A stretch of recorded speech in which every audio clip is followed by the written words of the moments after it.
apa yang bisa dibantu? Banyak sebenarnya yang bisa dibantu oleh Pak Mul. Gimana kabarnya Pak Mul hari ini? Alhamdulillah sehat, tetap semangat. Maaf Pak Mul, saya mengganggu waktu dan aktivitasnya Pak Mul. Monggo, silakan. Pak Mul, makanya di sini saya mendapatkan tugas untuk mewawancarai kepala sekolah terkait dengan modul 3.1, yaitu pengambilan keputusan berbasis nilai-nilai kebajikan, dan nanti saya akan menanyai Pak Mul beberapa pertanyaan terkait dengan Pak Mul sebagai kepala sekolah. Dalam hal ini termasuk ini Pak Mul kasus-kasus atau mungkin ini Pak Mul punya pengalaman banyak dalam mengalami kasus kayak dilema etika atau rujukan moral. Tentunya Pak Mul selama menjadi kepala sekolah ini sering mengambil keputusan itu. Ya banyak hal Bu yang sebagai pengalaman pas sekolah kita pasti ya menghadapi yang seperti Bu Yuni tanyakan tadi, entah itu dilema etik ya atau juga bisikan moral tadi, itu pasti ya secara pengalaman akan dihadapi semua kepala sekolah, khususnya saya sendiri menghadapi. Ini Pak Mul, ini Pak Mul, bagaimana Pak Mul dalam mengidentifikasi kasus-kasus yang merupakan kayak dilema etika atau rujukan moral. Kalau dilema etika itu seperti benar lawan benar, sedangkan rujukan moral itu benar lawan salah. Bagaimana Pak Mul dalam mengidentifikasi kasus-kasus tersebut? Ya tentunya yang pertama, karena ini kasus ini kan bisa terjadi setelah tiba-tiba ya toh, juga bisa terjadi tanpa sengaja. Nah ini kita harus hikmat ya, bukan bijaksana untuk menentukan oh ini kasus dilema, apakah ini rujukan moral ya.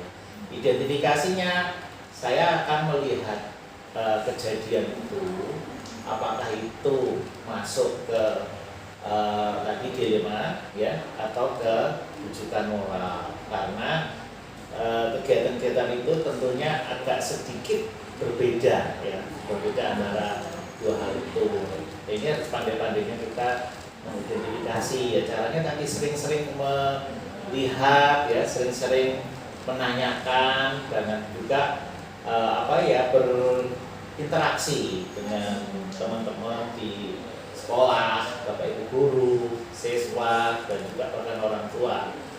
Itu yang saya lakukan dulu untuk menjalin interaksi dulu ya, identifikasinya.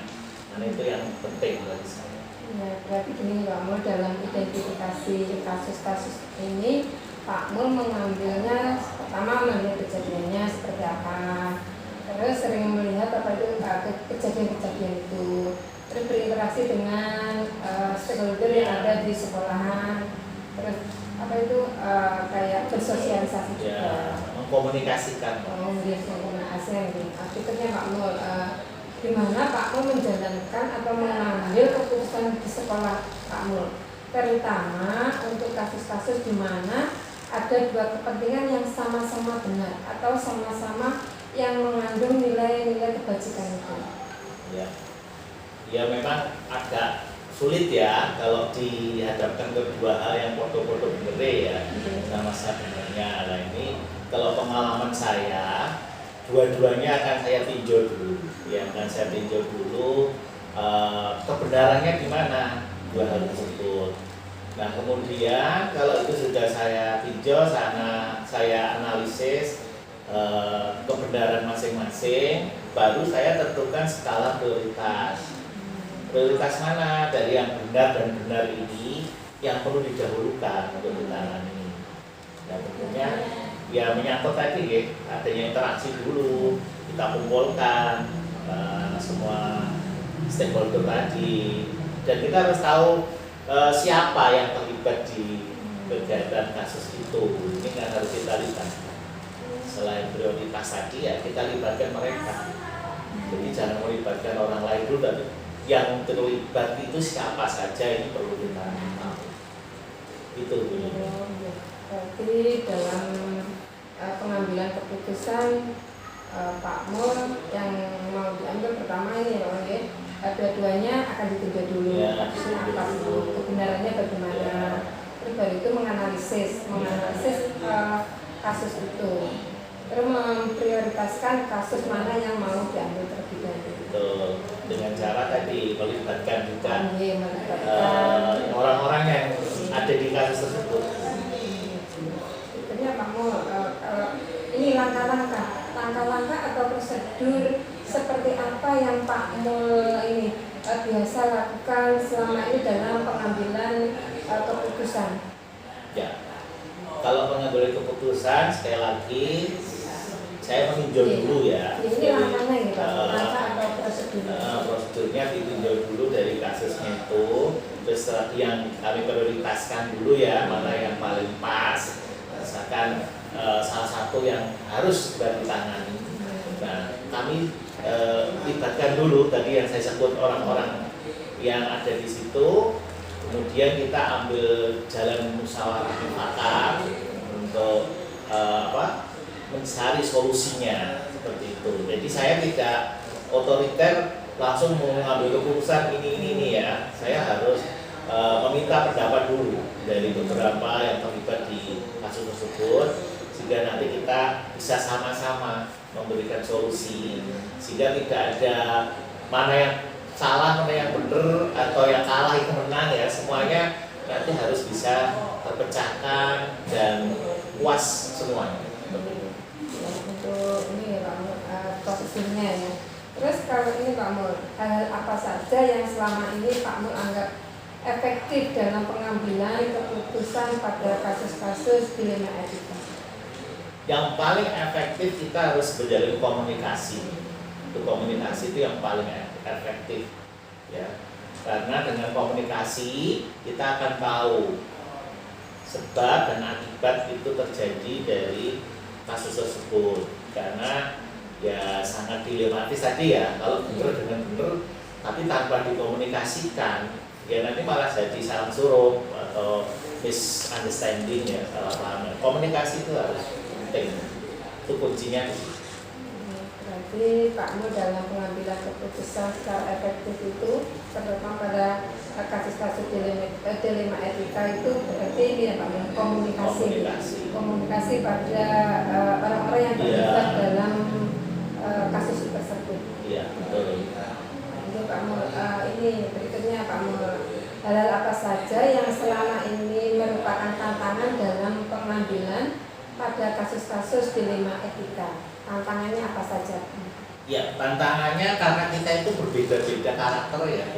Jadi setiap orang tuh punya persepsi masing-masing, punya karakter masing-masing. Ada yang harus dengan tegas, harus ada dengan yang lemah lembut, ya harus dengan belak-belakan gitu, tapi harus dengan mulai dari awal. Jadi tantangannya itu karakternya beda-beda. Jadi saya harus memahami dulu karakter orang-orang yang saya hadapi. Jadi saya nanti baru bisa ambil langkah kalau sudah tahu karakternya. Berarti Pak Mul, tantangannya yang Pak Mul lakukan dalam pengambilan keputusan pada kasus-kasus dilema etika itu memahami dan mempelajari karakter masing-masing. Betul. Terus Pak Mul, apakah Pak Mul memiliki sebuah kata-kata atau jadwal tertentu dalam sebuah penyelesaian kasus dilema etika itu? Kalau itu sifatnya spontanitas, tentu kita nggak pakai kata kala ya, karena itu harus segera dilaksanakan. Tapi kalau itu sifatnya bisa berupa jangka panjang dan itu bisa ditangani lebih apa ya, ada waktu. Ya saya harus membuat rencana. Jadi tata kala itu apa ya istilahnya relatif, ya bisa dipakai, bisa enggak tergantung dari kasusnya itu.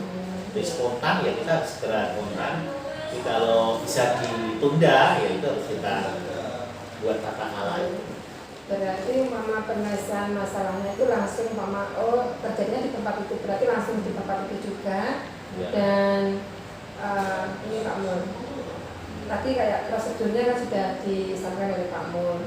Berarti langsung ya, umpama tidak membutuhkan kasus ini, umpamanya harus disahkan sekarang, berarti harus sekarang, tidak perlu penundaan lagi. Ya, betul. Ini Pak Mul, adakah seseorang atau faktor-faktor yang selama ini mempermudah atau membantu Pak Mul dalam pengambilan keputusan dalam kasus-kasus dilema etika? Oke, saya sebagai kepala sekolah kan punya atasan juga ya Bu. Jadi dalam hal ini pengawas. Jadi pengawas tuh kalau dengan kasus ini selalu saya libatkan, karena pengawas itu menjadi apa ya, dasar saya untuk bergerak supaya nanti tidak disalahkan ketika melakukan keputusan, baik salah benar itu pengawas harus tahu secara struktur organisasi seperti itu. Kemudian juga selalu melibatkan tadi teman-teman tadi. Saya akan mencari apa ya, referensi pengalaman-pengalaman dari teman-teman itu apa dengan kasus ini. Karena dengan pengalaman saya yakin itu bisa menolong saya untuk memberi solusi dari kasus. Berarti nanti ya Pak Mul, dalam penyelesaian atau pengambilan keputusan berbasis nilai kebajikan itu, selain stakeholder yang ada di sekolah itu, berarti Pak Mul ini kayak punya ini pengawas, berarti dinas perizinan ya Pak Mul juga dilibatkan dalam pengambilan keputusan. Juga teman-teman supaya teman-teman sudah pernah mengalami kasus yang sama. Dari semua yang telah disampaikan Pak Mul tadi, pembelajaran apa yang dapat Pak Mul petik dari pengalaman Pak Mul mengambil keputusan dilema etika itu? Yang pertama, kita selaku kepala sekolah harus siap dengan segala permasalahan dan tantangan. Terus yang kedua, kita harus mengambil apa ya, kebijakan atau juga dengan secara pertimbangan yang matang di dalam menghadapi masalah dan juga tantangan tersebut. Terus ketiga, jangan lupakan tadi komunikasi. Ya, komunikasi itu membantu kita untuk menghadapi tantangan, permasalahan dengan siapa saja dan di mana saja. Itu Bu, ini yang telah pembelajaran yang saya peroleh dari hal ini. Jadi dalam pembelajaran pengambilan keputusan dilema etika ini banyak sekali nih Pak Mul yang dipetik dari tadi, menjadi seorang pemimpin itu harus siap semua tantangan atau permasalahan yang ada. Terus ini mengambil keputusan itu harus dapat bijaksana juga. Terus jangan lupa untuk komunikasi. Terima kasih Pak Mul atas waktunya, atas kelonggaran Pak Mul dalam tugas saya ini mewawancarai kepala sekolah. Terima kasih Pak Mul waktunya. Mungkin lain kali kalau saya ada tugas lagi, Pak Mul bisa membantu saya. Terima kasih. Siap, Bu Yuni, semoga sukses. Amin. Ya, tetap bravo CTV. Terima kasih Pak Mul.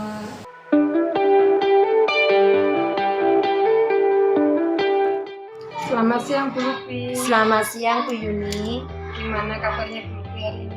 Alhamdulillah sehat. Saya harap Bu Yuni juga sehat-sehat selalu nggih Bu Yuni. Alhamdulillah. Amin. Nggih, gimana Bu Yuni? Maaf sebelumnya Bu Lupi, saya mengganggu waktu dan aktivitasnya Bu Lupi pada hari ini. Tidak merasa terganggu, malah senang kita bisa sharing. Ada yang bisa saya bantu Bu Yuni.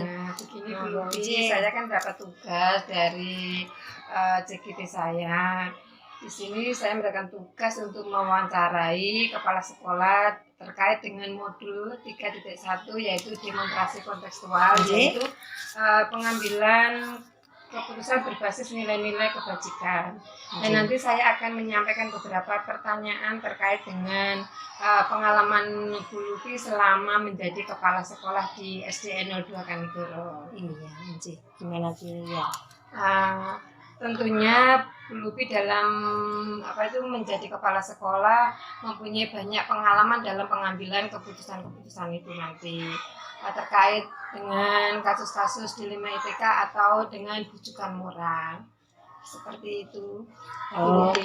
itu ya. Terima kasih Bu Oke. Yuni, matur suwun ya dengan pertanyaannya. Mungkin ini nanti bisa juga ajang sharing kita ya Bu Yuni. Oke. Mungkin Bu Yuni juga nanti ada masukan. Selama saya di SD 02 Kanigoro ini saya belum ada setahun. 1 tahunnya minggu depan. Oke. Jadi saya 1 tahun minggu depan itu di SD Kanigoro 02 Kanigoro itu ada dilema etika nggih. Oke. Yang saya temui pertama kali ketika saya ditempatkan di sini bulan Februari, saya itu bulan Maret itu menemui siswa yang tidak masuk dalam hitungan bulan. Jadi tidak hanya 1 bulan tapi lebih dari 3 bulan. Bukan berarti, nah kebetulan 3 bulan itu kan saya belum di sini ya Bu Yuni. Jadi ketika saya masuk saya ingin tahu bagaimana kondisi siswa, saya bertanya ke setiap wali kelas. Nah kebetulan di wali kelas 2 itu ada masalah, yaitu ada 1 siswa yang dia itu tidak masuk sudah hampir kalau nggak salah 3 bulan sih. Nah itu kan kalau menurut aturan tidak boleh ya tidak masuk. Saya pikir saya apa ini ada pembiaran. Ternyata setelah saya baca, saya tanya ke Bapak Ibu guru, sebenarnya Bapak Ibu sudah berusaha Bu Yuni. Jadi itu waktu kejadian siswa tidak masuk itu adalah ketika si Bapak Ibu guru wali kelas itu sedang cuti dan digantikan oleh guru yang lain. Makanya sepertinya mungkin ada rasa gimana saya kurang tahu, tapi yang pasti dari masalah ini saya bingung. Dalam arti bukan bingung ya, tantangan. 1, apakah anak ini nanti bisa naik kelas karena tidak masuknya itu lebih dari 3 bulan. 2, apakah anak ini nanti ada prioritas juga. 3, bagaimana nanti sekolah menyikapi sementara saya masih baru di SD ini. Itu Bu Yuni. Iya, Bu. Tadi tentang ini ya, anak tidak masuk selama lebih dari 3 beberapa bulan. Dari kasus tersebut, kami Bu Lupi, bagaimana Bu Lupi dapat mengidentifikasi kasus-kasus yang merupakan dilema etika atau bujukan moral. Di sini kalau dilema etika itu benar-benar ini ya benar lawan benar, sedangkan bujukan moral itu benar lawan salah. Bagaimana Bu Lupi untuk mengidentifikasi kasus tersebut? Iya, yang mengidentifikasi kasus di satu sisi ya Bu Yuni. Kalau Bu Yuni saya tanya Bu Yuni sebagai guru nih, kalau ada siswa yang tidak masuk lebih dari 3 bulan, ini kalau menurut Bu Yuni naik atau tidak? Kalau menurut saya ya Bu, naik atau tidak itu kan kalau ketentuan dengan absensi ya. Absensi itu kan ada ketentuan ada berapa hari, bahkan kalau tidak ada keterangan itu kan di aturan sekolah biasanya kan dengan kriteria ini anak tidak masuk, tapi tidak naik kelas, tapi ada ketentuan lain, mungkin dapat prestasi apa atau kelebihan apa dari anak tersebut, perlu pertimbangan. Betul, iya. Karena nanti ketika kita mau mengambil keputusan itu yang kita hadapi bukan hanya guru nggih Bu Yuni, tapi juga orang tua, dan bukan hanya orang tua siswa tersebut, tapi orang tua dari teman-teman si anak tadi. Jadi apa tadi yang mengidentifikasinya itu adalah 1 yang harus saya lakukan adalah itu langkah-langkah ya yang harus saya lakukan itu. Pertama saya berkomunikasi dengan wali kelas si anak tersebut, ada apa, mengapa, dan bagaimana. Setelah itu kita observasi ke rumahnya ya dengan orang tua. Nomor 2 kita pemanggilan dulu. Pemanggilan orang tua. Pemanggilan 1, 2 beliau tidak datang, kita mengunjungi rumahnya. Iya, kita mengunjungi ada apa dengan siswa tersebut. Jika memang dia bisa dirangkul, ayo kita ajak. Tapi jika memang dia tidak bisa, ya kita serahkan ke dinas terkait. Terus selanjutnya Bu Yuni, kita waktu ke rumahnya itu ya tidak hanya 1, 2 tapi berkali-kali, bahkan kita menemui Bapak RT setempat. Itu yang kita lakukan. Berarti di sini dalam mengidentifikasi kasus tersebut Bu Lupi yaitu berkomunikasi. Yang pertama, yang kedua pemanggilan orang tua. Yang ketiga adalah mengusir. Selanjutnya selama ini bagaimana Bu Lupi menjalankan pengambilan keputusan di sekolah Bu Lupi, terutama untuk kasus-kasus di mana ada 2 kepentingan yang sama-sama benar dan sama-sama mengandung nilai-nilai kebijakan. Ya, kalau saya nggih Bu Yuni, saya rasa setiap kasus itu mesti ada efek benar salah nggih. Jadi yang saya lakukan adalah sekolah ini milik bersama, saya di sini hanya selaku penanggung jawab dan pengambil keputusan. Saya punya teman-teman, jadi yang saya lakukan pertama, saya punya tim Bu Yuni. Jadi sekolah kita itu punya tim, ada tim inklusi yang mengurusi masalah inklusi, Adiwiyata, tim inovasi, Yuni juga ya, ada tim akreditasi dan tim TPPK kekerasan. Nah, kita sharing dengan tim-tim itu. Kita ajak bicara bersama-sama, kita pecahkan masalah bersama-sama. Ide-ide dari Bapak Ibu guru itu kita ambil ide yang sesuai dengan keadaan sekolah dan sesuai dengan SDM kita Bapak Ibu Yuni, maaf itu. Nah, itu yang saya lakukan guys. Jadi koordinasi dengan teman-teman sambil melihat basic masalah tersebut. Berarti gini nih Bu Lupi, dalam menjalankan pengambilan keputusan ini di mana dua kepentingan yang sama-sama benar nggih, sama-sama mengandung nilai kebajikan. Berarti dalam pengambilan itu Bu Lupi mengambil sharing bersama dengan tim yang ada di koordinasi. Yang berikutnya langkah-langkah ini nggih, langkah-langkah atau prosedur. Seperti apa yang biasa Bu Lupi lakukan selama ini dalam pengambilan keputusan? Selama saya mengambil keputusan, saya lihat ini. Saya lihat keputusan ini sesuai dengan kemampuan teman-teman dan keadaan sekolah. Jadi ketika saya ingin mengambil keputusan, misalkan keputusan ketika kita mau mengadakan suatu program sekolah, di mana program itu membutuhkan biaya. Dan biaya itu saya juga lihat kemampuan orang tua siswa, keadaan keuangan sekolah. Jika itu tidak memungkinkan, ya kita pending. Kita cari yang bisa kita jangkau bersama. Itu yang pertama. Misal perlu contoh atau tidak? Kalau tidak ya, misalkan contoh ya, kita mau mengadakan kegiatan Adiwiyata. Adiwiyata itu semua tahun ya, dananya tidak besar. Nah, dalam kegiatan Adiwiyata itu bagaimana sekolah supaya dana itu tidak sampai mengganggu karena dana sekolah kan sudah di pos-pos, tidak mengganggu pos yang lain. Kita rangkul paguyuban sekolah, kita kerjasama dengan MOU, atau bila perlu kita gunakan teman-teman kita yang mempunyai SDM lebih, misal yang punya keterampilan. Kita punya teman yang pintar IT, daripada kita bayar IT, ayo kita rangkul dia, kita ajak kerja. Dan saya tetap yakin teman-teman semua punya kelebihan. Misal ada yang pintar itu Bu Yuni, mengolah limbah, mengolah sampah, kita jadikan beliau koordinator atau ketua tim. Misal ada lagi teman kita yang pintar dalam hal 3R, keterampilan, tangannya ulet, itu kita masukkan juga dalam satu tim. Jadi menghemat biaya.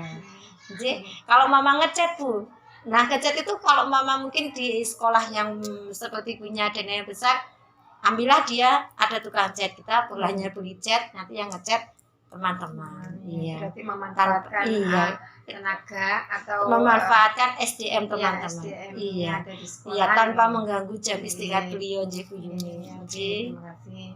Selanjutnya ini Bu Lupi, hal-hal apa saja yang selama ini Bu Lupi anggap efektif dalam pengambilan keputusan pada kasus-kasus dilema etika?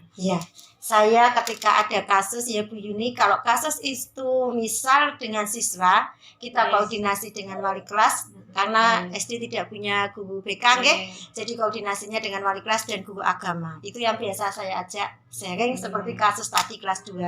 Saya mengajak sharing wali kelas dan guru agama, setelah itu mengajak guru-guru yang mengajar anak itu. Setelah itu yang kedua adalah dengan orang tua siswa. Jika nanti sampai dengan orang tua siswa tidak ada titik temu, saya selalu menjawil pengawas sekolah. Jadi kerjasama dengan dinas pendidikan.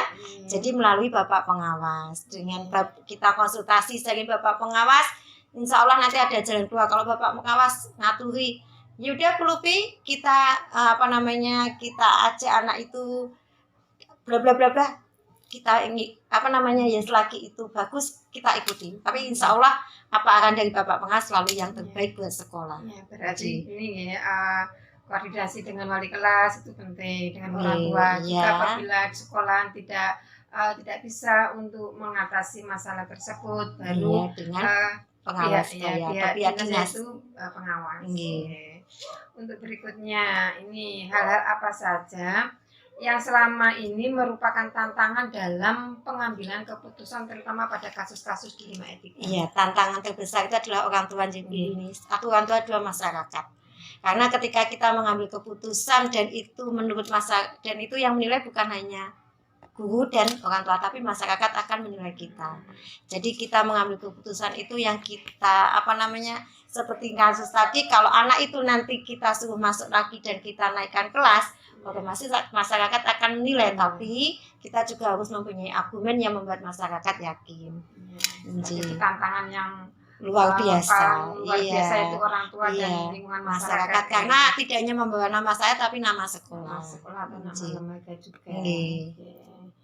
Ini Bu Lupi, ini apakah ada Bu Lupi memiliki suatu kayak tatkala atau jadwal tertentu dalam sebuah penyelesaian dilema etika, atau apakah langsung menyelesaikan di tempat langsung, atau memiliki sebuah jadwal untuk menyelesaikan kasus tersebut dalam bentuk apa, prosedur seperti apa yang dijalankan Bu Lupi selama ini?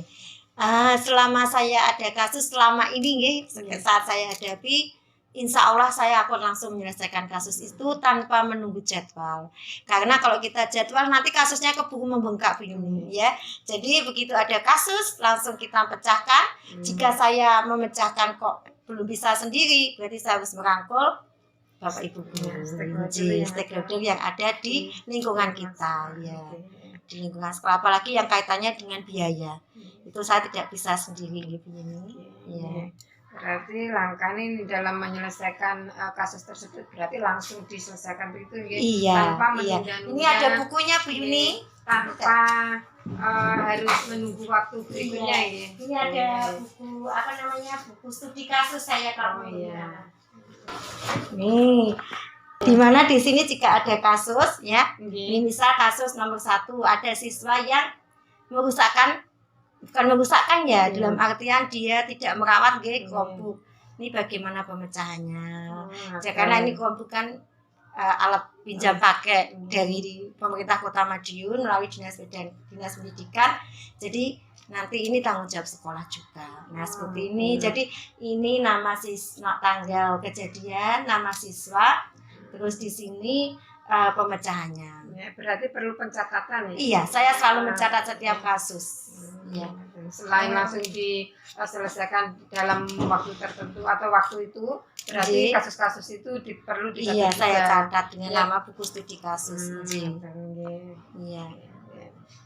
Ini Bu Lupi, adakah seseorang atau faktor-faktor yang selama ini mempermudah atau membantu Bu Lupi dalam mengambil keputusan dalam kasus-kasus dilema etika? Banyak, bukan hanya seseorang. Ya, saya selalu banyak, insya Allah dibantu oleh teman-teman dewan guru. Ya, dalam kasus apa Bu ini? Kasus-kasus dilema etika. Saya selalu ada yang membantu. Kadang kita sharing dengan grup K3S. Kalau kita itu ya sebelum ke K3S, biasanya kalau kasus itu menyangkut masalah sekolah, ya dengan tadi yang saya sampaikan Bapak Ibu guru, pengawas sekolah, teman-teman K3S itu jika memang kasusnya amat sangat berat, tapi alhamdulillah sampai saat ini belum sampai ke situ, mungkin hanya sampai ke pengawas. Ini berarti pertama teman dulu ya Bu? Iya, teman dulu atau teman dewan guru. Dewan guru yang ada di sekolah. Nanti umpamanya Bu Lupi belum bisa menemukan atau belum bisa memutuskan, nanti baru komite. Selanjutnya langkah-langkah berikutnya baru sharing ke pengawas sekolah, atau kepala sekolah. Ya, saya kalau sering dengan K3S itu biasanya kaitannya dengan lembaga. Ya, jadi misal sekolah kita mau mengadakan kegiatan, misal kegiatan keagamaan Bu Yuni. Jadi kita sharing kegiatan keagamanya. Kalau mengeluarkan dana untuk ustazah gimana? Karena tidak ada anggaran seperti itu. Jadi kadang kepala sekolah K3S itu mungkin ada jalan keluar ya, kita tidak perlu mengeluarkan dana. Nggih. Bu Wi, terima kasih. Ini ada yang terakhir ya. Ya. Dari semua yang ini yang telah saya sampaikan tadi, ini pembelajaran apa yang dapat Bu Lupi petik dari pengalaman Bu Lupi dalam mengambil keputusan dilema etika itu?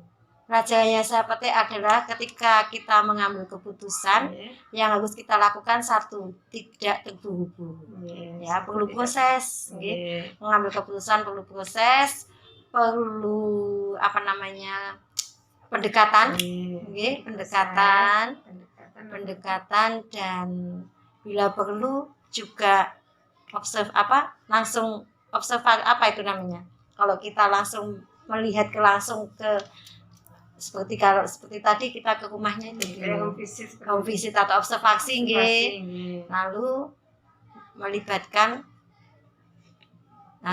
kalau sangat tidak bisa yaitu tadi sampai ke pengawas dan dewan guru.